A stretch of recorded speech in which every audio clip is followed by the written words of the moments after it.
मसाला भेंडी, भरली भेंडी, भेंडीच्या भाजीचे एक ना अनेक प्रकार खाऊन झालेले आहेत. पण कधी हा पारंपरिक पदार्थ बनवला आहे का?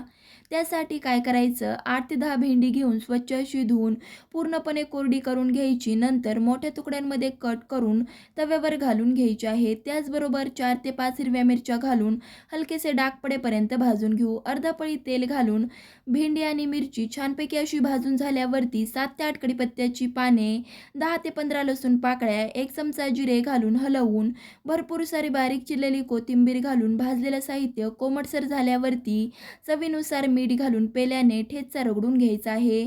तर कधी हा पारंपरिक पद्धतीने बनवलेला भेंडीचा ठेचा घरी ट्राय केला आहे का? नसेल केला तर आजच ट्राय करा. कसा वाटला कमेंट करून सांगा. आवडल्यास लाईक, शेअर, सबस्क्राईब करायला विसरू नका. तयार झालेल्या भेंडीचा ठेचा अर्ध्या लिंबाचा रस पिळून पोळीबरोबर, भाकरीबरोबर नक्कीच खाऊ शकता.